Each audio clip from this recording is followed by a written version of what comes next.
Welcome to this new video on Gran Turismo 7, a video in which I will present to you in detail a new method that allows you to farm money efficiently in the game. A method that will make you rich and, above all, will require minimal effort from you. For your information, this video was made after the arrival of the Spec 3 update, and the method is still working. Maybe it won't be anymore in a few weeks or a few months.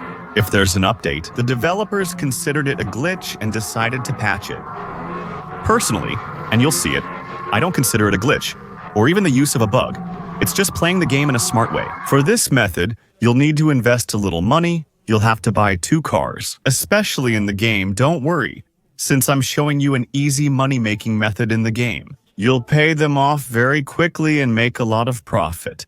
The first car you'll need to buy for this method will be the fastest car in the game, which is the Dodge Tomahawk XVGT. Be careful with the version you choose. It's the X version you need to pick, which costs 1 million credits. The second one is a much cheaper and very efficient car, which unfortunately isn't always available for purchase. Since it's a car you can buy at the used car dealership. You know, the used dealership regularly changes its list of cars, so if you see it available, don't hesitate to buy it. This car, it's the Honda Beat. It's not expensive though. For this car, you'll have to swap it for this method, and the engine swap from Honda isn't cheap. You have to count on a few 100,000 credits basically, and to be able to do this farming method, you'll need to invest 2 million. Between buying the 2 necessary cars and buying the upgrades and engine swaps needed for this method, you'll then have to tune your 2 cars, which we just talked about in quite a specific way. So, I'll start by showing you the settings you'll need to use on the Dodge Tomahawk. So here, I'm showing you the sheet. Feel free to pause the video to copy these settings. On your end, be sure to put on the racing tires, as we're doing too. And this is probably the most important setting, the gearbox setting. Since you're going to try to limit the top speed of this Dodge Tomahawk to 250 km/h, it's a car that can reach 600. Don't forget this setting. Otherwise, well, it just won't work and you'll have just wasted your time. So, these are the settings to install on the Dodge Tomahawk. You should reach about 1,380 pp, 2,629 horsepower, 749 kilos. And then, there are specific settings, which are also quite important to apply to your Honda. So, the Honda is a model that you can replace. In fact, to use this method, you will need a very fast car and, on the other hand, a very slow car, at least one that is basic, which you can then upgrade with very high power and high top speed, while still keeping very low performance points. And this Honda Beat, plus a few others in the game, this car exploits a physics bug, so despite having 560 horsepower, it stays under 400 performance points. So here, what's really important with this car is that you'll need to upgrade it almost completely. With the engine swap, you'll need to put hard comfort tires on the front and rear. You'll need to change several small settings. I'll let you check the video again and pause it so you can copy everything on your end. And obviously, something very important here as well. You'll have to tinker with the car's gearbox to be able to exceed the maximum speed you've set. The Dodge Tomahawk can reach 252 km/h. Here, our Honda Beat should reach about 270s. Be sure to copy these settings and parts onto both cars. And then, we're going to create a scale, a challenge that will also have special settings for that. We're going to go into world circuits. We're going to go into American circuits. We're going to go to Daytona. And we're going to do a custom race. So here it's the same. I'm going to load the race settings, which I invite you to copy little by pausing the video. Make sure to set quite a few laps. The thing to know is that with this method, clearly the game will play without you. You can extend this method. For example, set it to 200 laps to earn more money. However, if something unexpected happens or you need to turn off the console or switch games, and if the race isn't validated, you won't collect all the credits because you'll be leaving the race. That's why I set it to about 30 laps, which takes around 30 minutes. So I know that 30 minutes is a time slot I can easily find during the day. It's up to you to set up the PlayStation 5 to farm Gran Turismo 7 at my place. Obviously, if you set more laps, you'll earn more. And if you set fewer, you'll earn less. Be sure to position 20 cars with a 50-meter gap at the start. Start it up. What else absolutely needs to be tweaked? There's that, of course, the car list.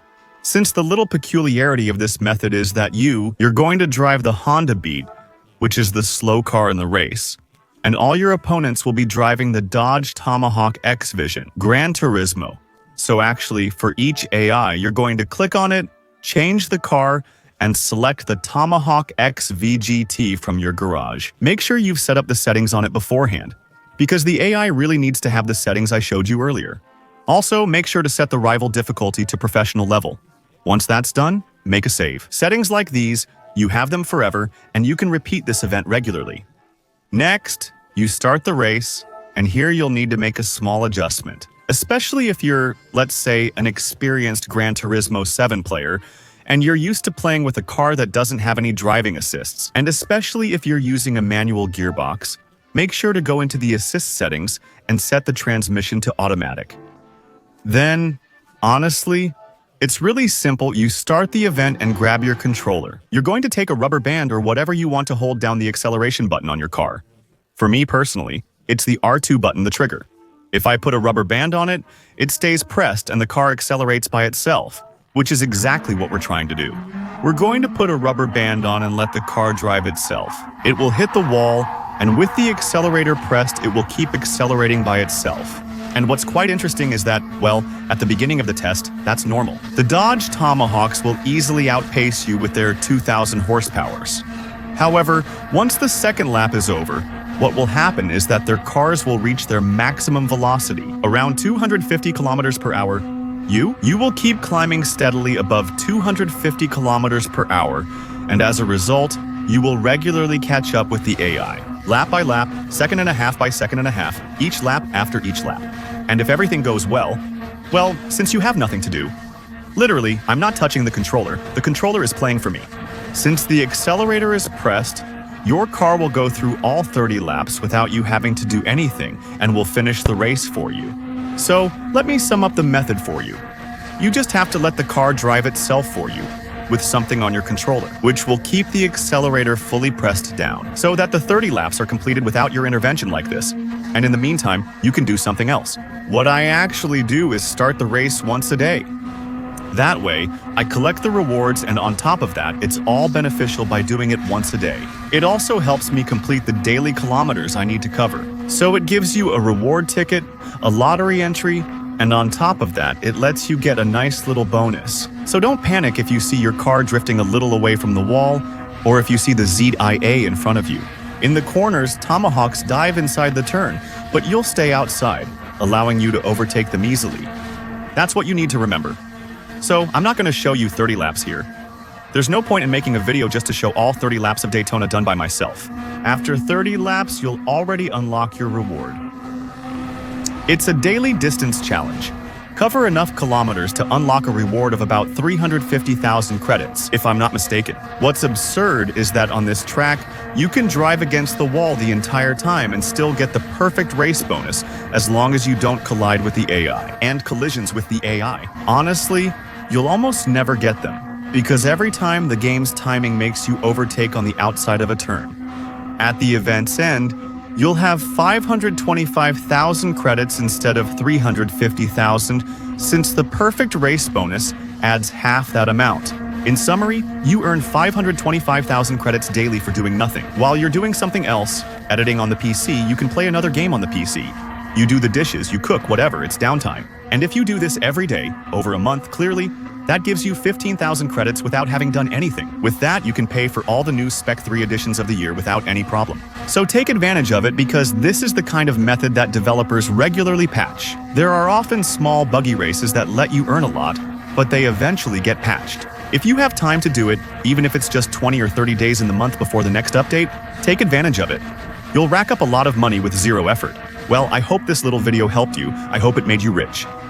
On Gran Turismo 7, really, in the easiest way possible. If that's the case, don't hesitate, of course, to show it by leaving a like, subscribing for the next videos, leaving a comment, and why not, subscribing to the Twitch channel. Feel free to come follow through the link that will be in the pinned comment. You can follow. You can use Prime to support the channel. And of course, don't hesitate to use my instant gaming link, which will be under the video, and lets you buy your games for less by supporting the channel a bit. I'll end with this. If you do 200 spins instead of 30, your rewards will be much greater. As I was saying, if after 150 spins you need to turn off your PlayStation 5 for any reason, if the power goes out, or if you just have something else to do on the console, your 150 spins. If you weren't able to complete the 200, you will get 0 rewards.